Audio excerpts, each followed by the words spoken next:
ಮಾಹಿತಿ ಕೊಡ್ತಾ ಹೋಗ್ತೀನಿ, ಬನ್ನಿ. ನೋಡ್ತಾ ಇದ್ದೀರಲ್ಲ ಸಕ್ಕರೆ, ನಾನು ಹಿಂದ್ಗಡೆ ಕಾಣ್ತಾ ಇರೋದು ಪ್ರತಿಯೊಂದು ಇವಷ್ಟೂ ಮಶಾಣಕ್ಕೆ ಸಂಬಂಧಪಟ್ಟಂಥ ಜಾಗ. ಈ ಒಂದು ನಾನಿರೋದೀಗ ದಾವಣಗೆರೆ ಜಿಲ್ಲೆ, ದಾವಣಗೆರೆ ತಾಲೂಕು ಮಾಯಕೊಂಡ ಕ್ಷೇತ್ರದಲ್ಲಿದ್ದೀನಿ. ಮಾಯಕೊಂಡ ಕ್ಷೇತ್ರಕ್ಕೆ ಇವತ್ತು ಯಾಕೆ ಬಂದಿದ್ದೀನಿ ಅಂತಂದರೆ, ಇವತ್ತು ದುರ್ಗದಲ್ಲಿ ಹಿರೇ ಮದಕರಿ ನಾಯಕರು ಸಮಾಧಿ ಕೂಡ ಇಲ್ಲೇ ಇರೋದು. ಮದಕರಿ ನಾಯಕರು ಸಮಾಧಿ ಕೂಡ ನಾನು ನಿಮಗೆ ತೋರಿಸ್ತೀನಿ. ಅದು ಯಾಕೆ ಮದಕರಿ ನಾಯಕರು ಸಮಾಧಿನ ಇಲ್ಲಿ ಮಾಡಿದ್ರು ಅಂತ ನಾನು ಹೇಳ್ತಾ ಹೋಗ್ತೀನಿ, ಬನ್ನಿ ಒಳಗಡೆ ನೋಡೋಣ. ಸೌಕರ್ಯ ನೋಡ್ತಾ ಇದ್ದೀರಲ್ಲ, ಇದೇ ರಾಜವೀರ ಮದಕರಿ ನಾಯಕರ, ಹಿರೇ ಮದಕರಿ ನಾಯಕರ ಒಂದು ಸಮಾಧಿ. ಈಗ ಈ ಸಮಾಧಿ ಅಕ್ಕಪಕ್ಕ ಮೇಂಟೆನೆನ್ಸ್ ಮಾಡ್ತಾ ಇರುವಂಥವ್ರು ಯಾರೂ ಇಲ್ಲ. ಅವಾಗೆಲ್ಲ ಇದು ಪೂರ್ತಿ ಏನೂ ಇರಲಿಲ್ಲ. ಇದು ಈ ಒಂದು ಸಮಾಧಿ ಕೆಳಗಡೆ ಏನಾದರೂ ನಿಧಿ ಏನಾದರೂ ಹಾಕಿರ್ಬೋದು ಅಂತಂದೇಳಿ ಭಾಳ ಜನ ಇದನ್ನು ಸಮಾಧಿ ಕೂಡ ಆಗೋದು ಎಲ್ಲ ಚೆಕ್ ಮಾಡಿದ್ದಾರೆ, ಚೆಕ್ ಮಾಡಿ ನೋಡಿದ್ದಾರೆ. ಯಾಕೆಂದರೆ ಏನೂ ಸಿಕ್ಕಿಲ್ಲ ಅವ್ರಿಗೆ. ಈ ಒಂದು ಸಮಾಧಿ ಕೆಳಗೆ ಏನೂ ಹಾಕಿಲ್ಲ.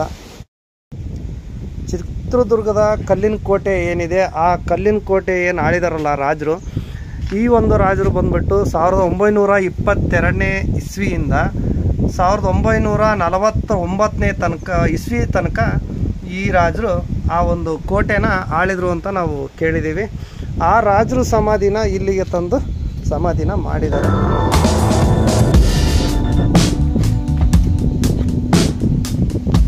ನೋಡಿ, ಈ ಒಂದು ಸ್ಥಳದಲ್ಲಿ ಏನೂ ಇಲ್ಲ. ಮುಂಚೆ ಸ್ವಲ್ಪ ಇಂಪ್ರೂವ್ಮೆಂಟ್ ಇತ್ತು. ಯಾಕೆಂದರೆ ಈ ಊರಿನ ಗ್ರಾಮಸ್ಥರು ಎಲ್ಲ ಸೇರಿಬಿಟ್ಟು ಸ್ವಲ್ಪ ಈ ಒಂದು ಸ್ಥಳನ ಇಂಪ್ರೂವ್ ಮಾಡಿದ್ರು. ಇದೊಂದು ಪಾರ್ಕ್ ಟೈಪ್ ಮಾಡಿದ್ದಾರೆ. ಪಾರ್ಕು ಕೂಡ ವಿಶ್ರಾಂತಿ ತೊಗೊಳಕ್ಕೆ ಭಾಳ ಚೆನ್ನಾಗಿತ್ತು ಮುಂಚೆ. ಇತ್ತೀಚಿನ ದಿನಗಳಲ್ಲಿ ಇಲ್ಲಿ ಯಾರೂ ಬರದೇ ಇರುವ ಕಾರಣದಿಂದ ಈ ಒಂದು ಪಾರ್ಕ್ನ ಯಾರೂ ಇಂಪ್ರೂವ್ ಕೂಡ ಮಾಡಿಲ್ಲ. ಹಾಗಾಗಿ ಇಲ್ಲೆಲ್ಲ ಸಾಕಷ್ಟು ಗಿಡಗಳನ್ನ ಹಾಕಿದ್ರು ಮುಂಚೆ. ಈಗ ಯಾವ ಗಿಡಗಳಿಲ್ಲ, ತುಂಬ ನಾಶ ಆಗಿದೆ ಇಲ್ಲಿ. ನೋಡಿ, ಕಾಂಪೌಂಡ್ ಕೂಡ ಎಲ್ಲ ಬಿದ್ದೋಗ್ಬಿಟ್ಟಿದೆ. ಮುಂಚೆ ಗಿಂಪೌಂಡ್ ಎಲ್ಲ ಇತ್ತು, ಸುತ್ತಲಕ್ಕೂ ಭಾಳ ಚೆನ್ನಾಗಿತ್ತು. ಈಗ ಏನಿಲ್ಲ, ಎಲ್ಲ ಕಾಂಪೌಂಡ್ ಎಲ್ಲ ಬಿದ್ದೋಗ್ಬಿಟ್ಟಿದೆ. ನೋಡಬೇಕು ಮುಂದಿನ ದಿನಗಳಲ್ಲಿ ಇದು ಏನಾದರೂ ಅಕಸ್ಮಾತ್ ಯಾರಾದರೂ ಸರ್ಕಾರದಲ್ಲಿರೋವಂಥವ್ರು ಯಾರೋ ಅಧಿಕಾರಿಗಳು ಈ ವಿಡಿಯೋನ ನೋಡಿದರೆ ದಯವಿಟ್ಟು ಇದಕ್ಕೆ ಒಂದು ಏನಾದರೂ ಒಂದು ವ್ಯವಸ್ಥೆ ಮಾಡುವಂಥ ಒಂದು ಕೆಲಸನ ದಯವಿಟ್ಟು ನಿಮ್ಮ ಕೈಲಿ ಸಾಧ್ಯವಾದರೆ ಮಾಡಿ ಅಂತ ಹೇಳ್ತೀನಿ. ಯಾಕೆ ಅಂತಂದರೆ ಪೌರಾಣಿಕ ಕಾಲದಲ್ಲಿ ತಗೊಂಡ್ರೆ ಈ ಒಂದು ಮದಕರಿ ನಾಯಕರ ಒಂದು ಹಿಸ್ಟ್ರಿ ತುಂಬ ಅದ್ಭುತವಾಗಿದೆ. ಆ ಒಂದು ಹಿಸ್ಟ್ರಿನ ಉಳಿಸ್ಬೇಕು ಅಂದರೆ ಈ ಒಂದು ನಾಯಕರನ್ನಂತೂ ನಾವು ನೋಡೋಕ್ಕಾಗಿಲ್ಲ, ಬಟ್ ಅವ್ರ ಸಮಾಧಿನ ಮಾತ್ರ ನಾವು ನೋಡ್ಬೋದಾಗಿದೆ. ಇವತ್ತು ಈ ಸಮಾಧಿನೂ ನಾಳೆ ಉಳಿಲಿಲ್ಲ ಅಂತಂದರೆ ಆ ಸಮಾಧಿನೂ ಕೂಡ ನಾವು ನಾಳೆ ನಮ್ಮ ಮಕ್ಕಳಿಗಾಗಲಿ ನಮ್ಮ ಜನಗಳಿಗಾಗಲಿ ಯಾರಿಗೂ ನೋಡಲಿಕ್ಕೂ ಕೂಡ ಸಿಗೋದಿಲ್ಲ. ಅದಕ್ಕೋಸ್ಕರ ಈ ಒಂದು ಸಮಾಧಿನ ಉಳಿಸೋ ಅಂಥ ಒಂದು ಪ್ರಯತ್ನ ಸಾಧ್ಯವಾದಷ್ಟು ಮಾಡಿ ಅಂತ ನಾನು ನಿಮ್ಮಲ್ಲಿ ಕೇಳ್ಕೊತಾ ಇದ್ದೀನಿ.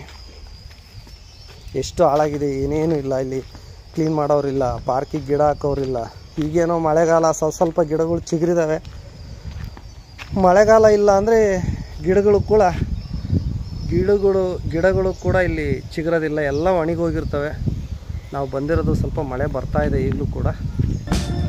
ವಾಲ್ಮೀಕಿ ಸಮುದಾಯದ ಪಾಳೆಗಾರರ ವಂಶಸ್ಥರಾದ ಬಿಚ್ಚುಗತ್ತಿ ಭರಮಣ್ಣ ನಾಯಕರ ಹಿರೇ ಮದಕರಿ ನಾಯಕರ ಸಮಾಧಿ ಇದಾಗಿರುತ್ತದೆ.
ಬಿಚ್ಚುಗತ್ತಿ ಭರಮಣ್ಣನ ಮಗನಾದಂಥ ಹಿರೇ ಮದಕರಿ ನಾಯಕರ ಸಮಾಧಿ ಯಾವ ಥರ ಇತ್ತು ಅಂದರೆ, ಈಗ ಒಂದು 20-25 ವರ್ಷದ ಹಿಂದೆ ಇದನ್ನೆಲ್ಲ ಡೆವಲಪ್ಮೆಂಟ್ ಮಾಡಿದ್ರಂತೆ. ಅವಾಗೆಲ್ಲ ನೋಡಿ ಕಾಂಪೌಂಡ್ ಎಲ್ಲ ಬಿದ್ದೋಗ್ಬಿಟ್ಟಿದೆ. ಇಲ್ಲಿ ನೋಡಿ ಸ್ಥಳೀಯರು ಕೂಡ ಮಾತಾಡಿದರು.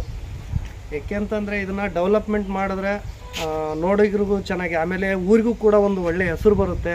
ಹಾಗೆ ಸಮಾಧಿನೂ ಕೂಡ ಇಲ್ಲಿತ್ತು ಅಂತಂದೇಳಿ ಮಕ್ಕಳಿಗೆ ಮೊಮ್ಮಕ್ಕಳಿಗೆ ಮುಂದೆ ತೋರಿಸ್ಲಿಕ್ಕೂ ಕೂಡ ಅನುಕೂಲ ಆಗುತ್ತೆ ಅಂತ ಹೇಳ್ತಾ ಈ ಒಂದು ವಿಡಿಯೋನ ಇಲ್ಲಿ ಮುಗಿಸ್ತಾ ಇದ್ದೀನಿ. ನೆಕ್ಸ್ಟ್ ವಿಡಿಯೋದಲ್ಲಿ ಸಿಗೋಣ.